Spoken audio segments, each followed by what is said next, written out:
Amis, ravi de vous retrouver aujourd'hui pour une nouvelle vidéo. J'espère que vous allez bien, moi ça va super. Et aujourd'hui, on se retrouve pour une nouvelle vidéo, l'épisode 3 de ma série sur le mercato des clubs de Ligue 1. Et aujourd'hui, on va trancher dans le vif puisqu'on va parler de l'Olympique Lyonnais. Et Dieu sait qu'il y a des choses à dire sur l'Olympique Lyonnais.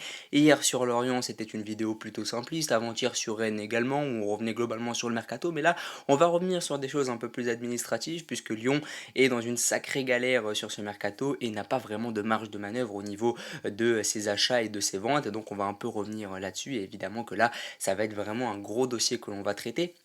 On va commencer par le premier point avec le bilan de la saison dernière et le bilan est assez négatif puisque pour la troisième saison consécutive, Lyon ne disputera pas de compétition européenne puisque les Gaunes ont terminé septième du dernier championnat. Évidemment, ça a été un échec retentissant, même s'il faut noter qu'il y a tout de même eu du mieux sur la fin de saison. Au début, c'était vraiment calamiteux. Laurent Blanc est arrivé, ça a été aussi très difficile au début, mais finalement, ça s'est quand même plutôt bien terminé, puisque sur la fin, tu as quand même essayé d'accrocher la Conference League, tu n'as pas réussi à le faire, mais c'est vrai que quand on s'appelle Lyon, c'est quand même un drame de se dire que c'est mieux, puisqu'on a essayé d'accrocher la Conference League, alors que normalement, Lyon devrait chaque année jouer le top 3, voire même le titre. Et donc, c'est vrai que cette troisième saison sans Coupe d'Europe, c'est mauvais sur le plan sportif, mais c'est aussi mauvais sur le plan financier puisque ça empêche Lyon de passer devant la DNCG de manière positive parce qu'on le sait, tous les clubs passent devant la DNCG. La DNCG, c'est un peu le gendarme financier des clubs de Ligue 1 et Lyon n'est pas parvenu à bien réussir ce test et est passé à un cheveu de la relégation administrative en Ligue 2. Donc il faut quand même se rendre compte du drame qu'est en train de vivre l'Olympique Lyonnais. Lyon est passé à un cheveu, à rien du tout, d'être relégué en Ligue 2 administrativement parce qu'il y a ce problème financier qui est dû à une mauvaise gestion, à une mauvaise fin de mandat de la part de Jean-Michel Aulas. Il y a aussi eu un imbroglio au niveau de John Textor pour la vente, etc. Donc c'est vrai que financièrement, Lyon n'est absolument pas bien. Et donc devant la DNCG, ça a été très très compliqué. Donc cette fin de saison sportive, il y avait peut-être eu du mieux, mais globalement, l'année sportive est très négative puisque tu finis septième, même si, comme je l'ai dit, il y a du mieux parce que tu as quand même des jeunes pépites du centre de formation qui sont parvenus un peu à relever le club avec Cherki, Barcola, Loukeba, mais même les anciens, même Lacazette qui a fait du super boulot et qui, je pense,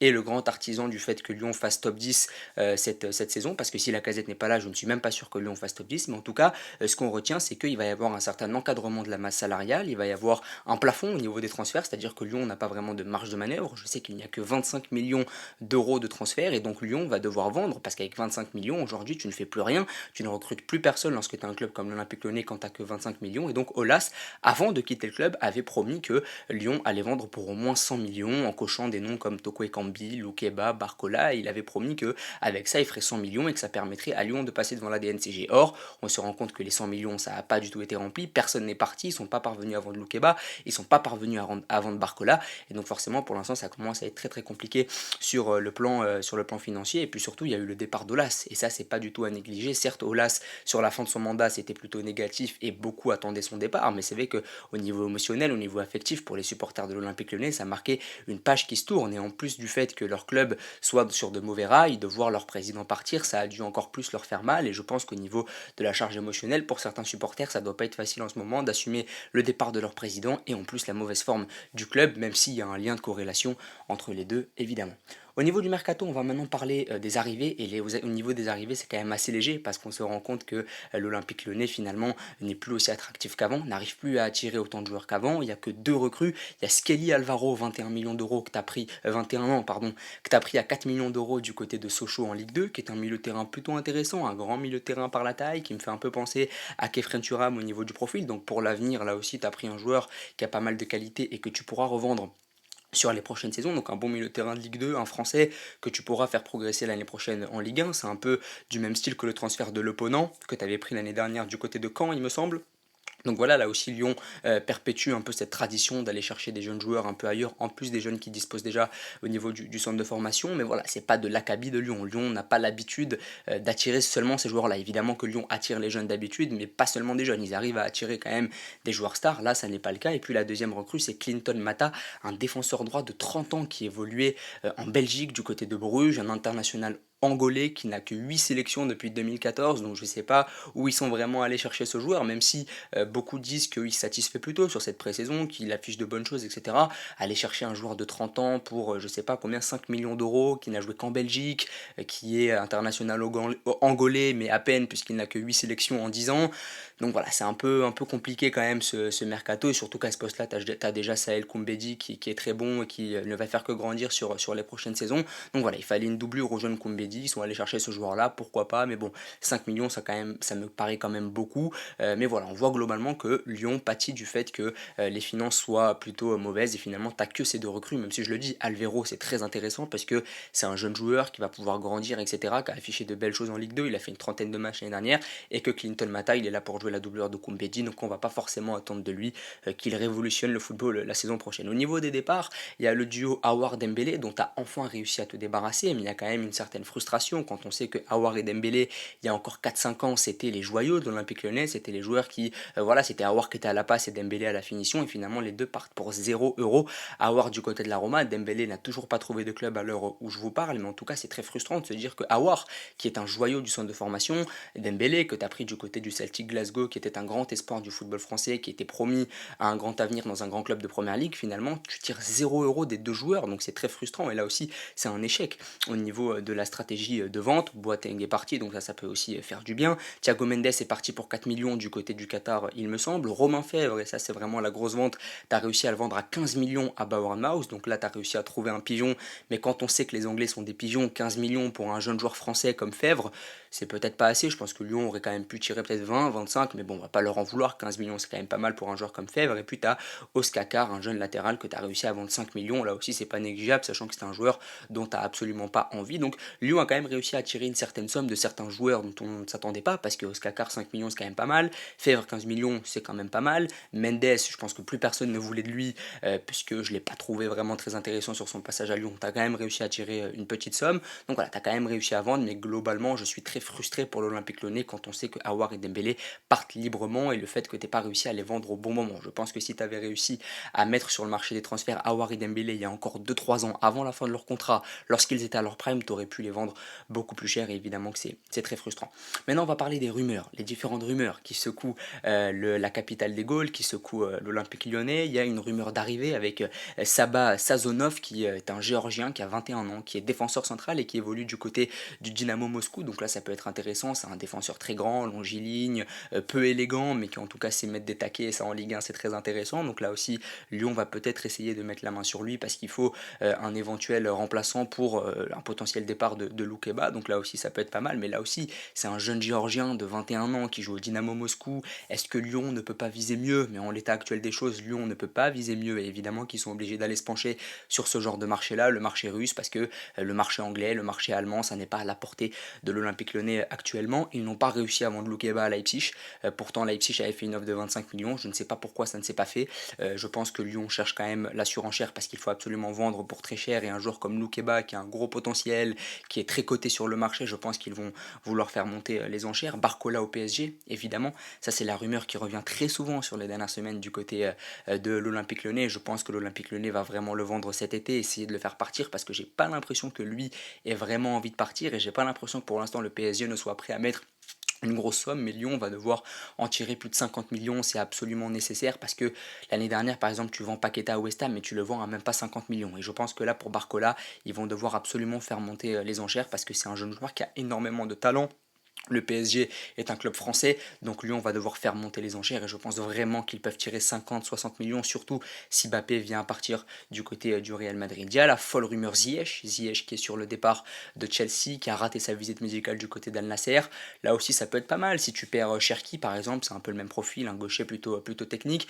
La rumeur Ziyech, c'est une rumeur folle, mais c'est une rumeur à laquelle je crois. Je pense vraiment que Chelsea veut s'en débarrasser à tout prix. Je pense que lui veut absolument trouver un point de chute le plus tôt possible, et que ça ne se bouscule pas pour lui. Donc je pense vraiment que Ziyech, pour lui, venir en Ligue 1, ça peut devenir une option. Surtout que je pense pas que Chelsea soit vraiment demandeur, hein, au niveau de la somme, et je pense que ça peut se jouer, mais au niveau du salaire, ça va être compliqué de s'aligner, et je pense quand même que Chelsea va demander 10-15 millions, et ça, c'est pas du tout dans les finances du club, surtout pour un joueur de 30 ans, c'est pas du tout à la portée des finances du club actuellement. Il y a eu aussi l'échec Umtiti, et ça, j'aimerais vraiment en parler, parce que Umtiti, comme vous le savez, a signé du côté de Lille, et ça a été très surprenant, parce qu'on s'attendait à ce qu'Umtiti revienne à la maison, comme ses deux coéquipiers, ses deux amis, Lacazette et Tolisso, et finalement Umtiti a signé du côté de Lille, et lors de sa conférence de presse à Lille, il a vraiment dézingué le club en disant qu'il ne voulait pas parler de Lyon, que ça lui faisait mal, etc. Et donc je me dis que Lyon s'est peut-être aligné, c'est ma théorie, peut-être que Lyon s'est aligné sur Umtiti, mais que finalement ils ont dû lui faire un coup qui n'a pas plu à l'international français, peut-être au niveau du salaire, peut-être au niveau du transfert, de la somme qu'il fallait mettre pour s'attacher à ses services, et finalement peut-être qu'humainement il y a quelque chose dans la gestion de l'Olympique Lyonnais qui n'a pas plu à Samuel Umtiti et qui a fait qu'il a vivement critiqué le club lors de sa conférence de presse à Lille et qu'il a finalement décidé de choisir Lille. Parce que normalement, quand tu es un jeune Lyonnais qui a été formé au club, qui a toujours clamé son amour pour l'Olympique Lyonnais, entre Lille et Lyon, le choix est vite fait, tu reviens à Lyon. Et finalement, il a choisi Lille. Donc je me demande si il n'y a pas eu un petit coup fourré de la part de la direction lyonnaise du côté de Samuel Umtiti. C'est ma théorie, je n'en sais absolument rien. Mais en tout cas, j'ai l'impression qu'au niveau de la gestion humaine aussi, ça a l'air assez mauvais du côté de Lyon. Et je voulais vraiment parler de cet échec Umtiti. Ensuite, il y a eu la rumeur Lacazette en Arabie Saoudite. Et évidemment que maintenant, Lyon doit être à l'écoute de toutes les offres, même les offres pour Lacazette, surtout les offres pour Lacazette, parce que Lacazette va arriver à 31, 32 ans. Il a fait une saison absolument extraordinaire sur le plan individuel l'année dernière. Et évidemment que les offres vont arriver et que c'est peut-être la dernière chance de vendre Lacazette cher, puisque Lacazette, finalement, sur les prochaines années, à mon avis, ses performances ne vont faire que décliner avec l'âge et que tu ne pourras plus le vendre. Et peut-être qu'avec le temps, lorsque ses performances vont décliner à cause de son âge, eh bien, il va falloir se résoudre à le vendre le plus tôt possible. Et donc, je pense qu'ils vont être à l'écoute des offres pour l'international français. Je pense qu'une offre de l'Arabie Saoudite à 20, 25, 30 millions, ça ne se refusera pas, même si aujourd'hui, l'idée, c'est quand même de garder Lacazette parce que c'est peut-être ta seule satisfaction l'année dernière. Maintenant, j'ai décidé de dessiner un peu le 11 de l'Olympique Lyonnais et en fait, j'en tire une chose plutôt positive parce que depuis le début de cette vidéo, je suis plutôt négatif au sujet de l'Olympique Lyonnais, mais en fait, j'en tire une chose positive, c'est que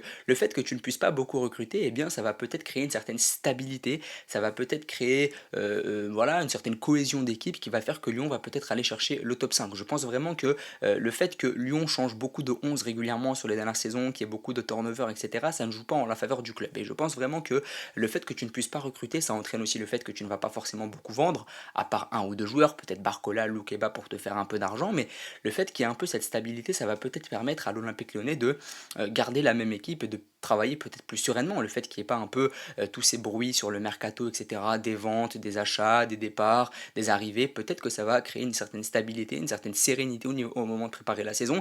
Et l'effectif, l'équipe, quand je la regarde, je me dis pas que c'est catastrophique. Et je me dis qu'avec cette équipe-là, même s'il y a tous les problèmes financiers, tous les problèmes économiques, tous les problèmes internes du côté de l'Olympique Lyonnais, je pense que sur le terrain, dans le vestiaire, ça peut vraiment faire quelque chose de positif qui peut pousser Lyon à arriver dans le top 5 au niveau de l'effectif actuel. Parce que quand je vois Lopez dans les buts, Koumbedi arrière droit, Lovren, Loukeba, Tagliafico.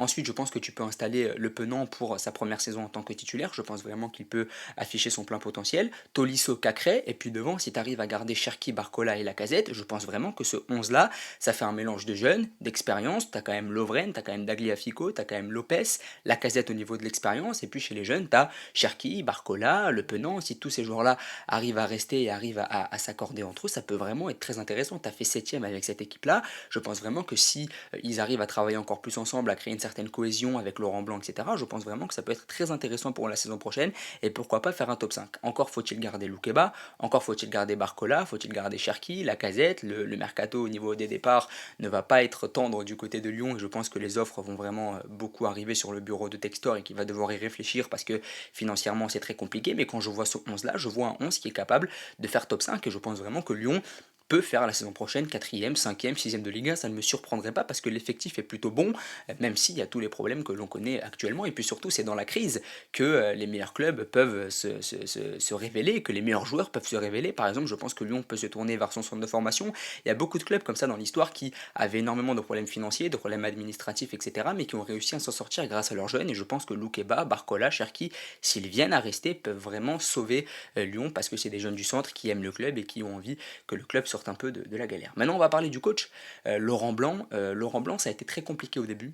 Je m'en rappelle, il n'était pas vraiment en phase avec le nouveau football. Le football a énormément changé, comme dirait l'autre, et donc ça a été très compliqué pour Laurent Blanc au début. Son discours ne passait pas vraiment. On sait qu'à Lyon, il y a énormément de jeunes, et pour lui, ça a été plutôt compliqué pour faire passer son discours, pour faire passer sa tactique, parce que comme je l'ai dit, et comme l'a dit Mbappé, le football a changé, et donc ça a été très dur au début, mais finalement, au fur et à mesure de la saison, on a senti que son discours passait de mieux en mieux, on a senti par exemple que la dureté qu'il a eue envers Cherki n'a pas été acceptée au début par le joueur et par les observateurs, mais que finalement, ça commence à rentrer dans la tête de Ryan Cherki, et qu'il arrive pour l'instant à s'imprégner de ce que lui demande Laurent Blanc, et ça c'est très intéressant pour sa progression, parce que Cherki c'est un joueur qui est très brouillon, c'est ce que j'appelle un peu le joueur du City Stade, et le fait qu'il ait cet ancien un peu ce champion du monde, cette figure un peu au-dessus de lui, Laurent Blanc, je pense vraiment que ça peut lui permettre d'épurer un peu son jeu. Et puis on le voit, même si au début ça a été très compliqué pour Laurent Blanc parce que son discours ne passait pas, bien au fur et à mesure de la saison, ça allait beaucoup mieux. On sentait qu'il s'entendait peut-être un peu mieux avec les joueurs. Les relais, que sont Lacazette, Lopez, Tolisso,